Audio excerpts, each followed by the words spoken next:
Hi friends, আমি শিবশঙ্কর দাস শুরু করছি আজকের ভিডিও। আমরা জানি যে সমস্ত রাজনৈতিক দলেরই তাদের শাখা সংগঠন থাকে। সেই শাখা সংগঠনের মধ্যে সাংস্কৃতিক সংগঠন, পেশাগত সংগঠন এবং অন্যান্য সংগঠনও থাকে। এরা সব সময়ের জন্য যে রাজনৈতিক দলের ছত্রছায়ায় থাকে সেই রাজনৈতিক দলের হয়ে কাজ করে, এটা আমরা জানি। কিন্তু পেশাগত সংগঠন হলে একটু ব্যতিক্রম হয়। সাংস্কৃতিক সংগঠন যেমন সেই রাজনৈতিক দলের মতাদর্শকেই তারা তুলে ধরে জনসাধারণের সামনে এবং তাদের হয়ে প্রচারও চালায়। পেশাগত সংগঠনও সেই রাজনৈতিক দলের হয়েই প্রচার করে এবং তাদের মতাদর্শ তুলে ধরে, কিন্তু পার্থক্য একটাই, পেশাগত সংগঠনে তাদের নিজেদের পেশায় বা পেশার জন্য কি কি প্রয়োজন সেই দিকটাও কিন্তু লক্ষ্য রাখে। আমরা কিছুদিন আগে দেখেছি তৃণমূল শিক্ষা সেলের অধীনে এসএসকে এমএসকে শিক্ষক, পার্শ্ব শিক্ষক, শিক্ষা বন্ধু ইত্যাদি সমস্ত চুক্তিভিত্তিক শিক্ষকদের নিয়ে একটি সংগঠন তৈরি হয়েছে।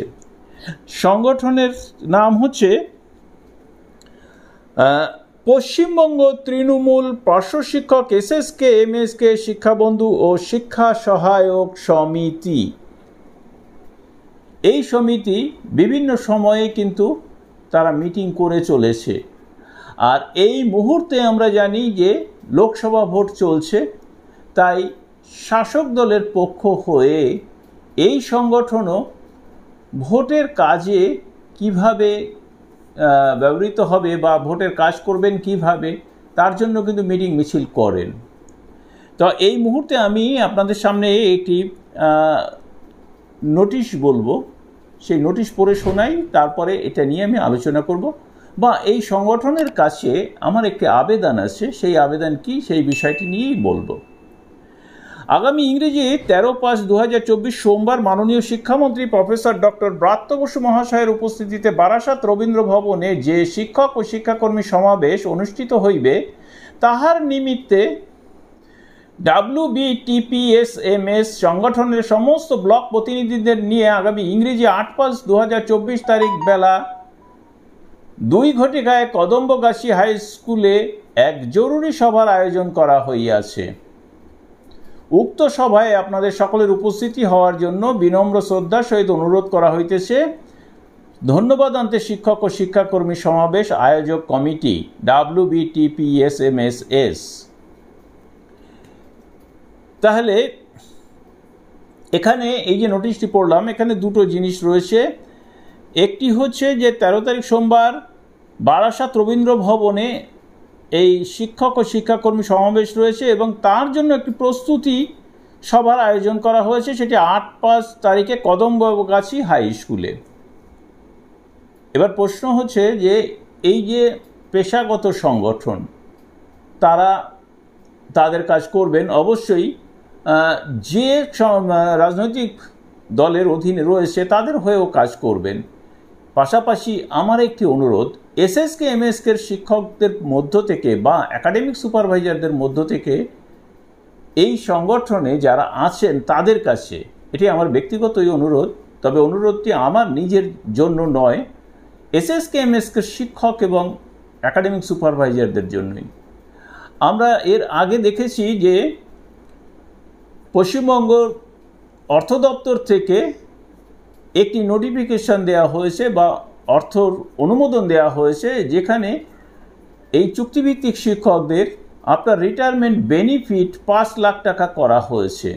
সেখানে বলা হয়েছে যাদের অবসরকালীন ভাতা ছিল 2 লক্ষ এবং 3 লক্ষ তাদের জন্য, কিন্তু সেখানে উল্লেখ করা রয়েছে এসএসকে এমএসকে শিক্ষকদের 60-65ও কিন্তু উল্লেখ করা রয়েছে। এইবার প্রশ্নটা উঠছে যে 65 যারা রয়েছেন শিক্ষক, তাদের 1 লাখ টাকা কিন্তু ভাতা রয়েছে, অবসরকালীন ভাতা। এবার তাদের ক্ষেত্রে আমরা আশা করতে পারি যে 5 লাখ টাকা হয়েছে, কিন্তু ডিপার্টমেন্টাল এখনো পর্যন্ত কোনো নোটিফিকেশন জারি না হওয়ায় এসএসকেএমএসকে শিক্ষকগণ কিন্তু দুশ্চিন্তার মধ্যেই রয়েছেন। কেউ কেউ এই যে বর্তমানে গত এপ্রিল মাসে রিটায়ার করছেন, কেউ মে মাসে করবেন বা করেছেন, তারা যে রিটায়ারমেন্ট বেনিফিট যে ফরম্যাট সেটা ফিল আপ করার সময় 1 লাখ টাকাই লিখছেন বাধ্য হয়ে, কারণ এখনো পর্যন্ত ডিপার্টমেন্টাল নোটিফিকেশান আসেনি। তো এই সংগঠনের যারা এসএসকেএমএসকের পক্ষ থেকে নেতৃত্ব আছেন তাদের কাছে আমার অনুরোধ, আপনারা মাননীয় শিক্ষামন্ত্রীর সঙ্গে নিশ্চয়ই যোগাযোগ আছে বা থাকবে। আপনারা যদি একটুখানি কনফার্ম করতে পারেন যে এখানে 1 লাখ টাকাই আসে না রিটায়ারমেন্ট বেনিফিট 5 লাখ টাকাই হয়েছে, তাহলে কিন্তু এসএসকেএমএসকে শিক্ষকগণ একটু স্বস্তি পায়। কেননা যতক্ষণ পর্যন্ত না ডিপার্টমেন্টাল কোনো নোটিফিকেশন জারি হচ্ছে ততক্ষণ পর্যন্ত কিন্তু তারা ভরসা করতে পারছেন না। আর সেই কারণেই আমার এই ভিডিও, আমি কারুর কাছ থেকে এই বিষয়ে অবশ্যই অনুরোধ পেয়েছি যে আপনি এই বিষয়টি একটুখানি দেখুন। তো দেখুন, আমিও বিভিন্ন জায়গায় যা খোঁজ দিয়ে দেখেছি তাতে কিন্তু আমিও কনফার্ম হতে পারছি না। আর সেই কারণেই আমি কিন্তু এই সংগঠনের নেতৃত্বের কাছে, মাননীয় শিক্ষামন্ত্রীর কাছে কিন্তু এটা করছি।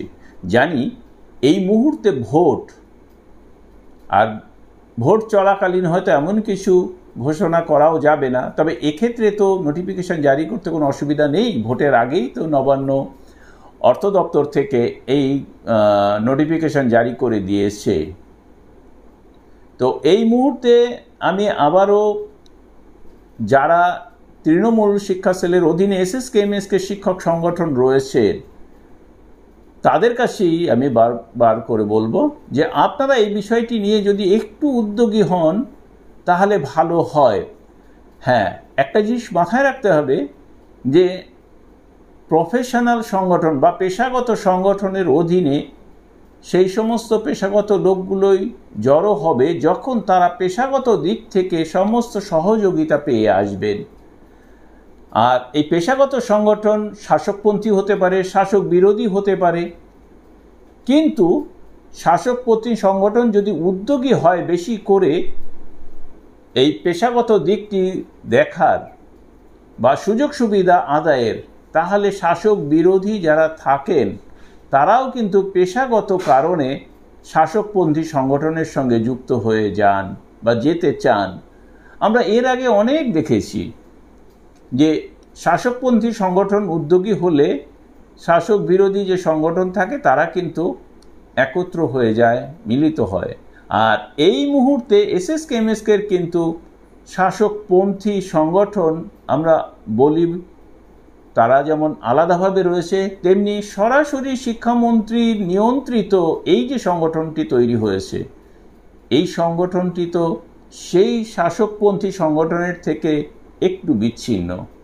তাই এই আবেদন, পরবর্তীকালে যদি এই সংগঠনের পক্ষ থেকে ইতিবাচক সদর্থক কোনো উদ্যোগ গ্রহণ করা হয় বা যদি কোনো সদর্থক ভূমিকা দেখা যায়, তাহলে অবশ্যই অন্য যারা রয়েছেন তারাও এই সংগঠনের অধীনে হয়তো চলে আসবেন। তাহলে এখন এই পর্যন্ত, ভালো থাকবেন, সুস্থ থাকবেন।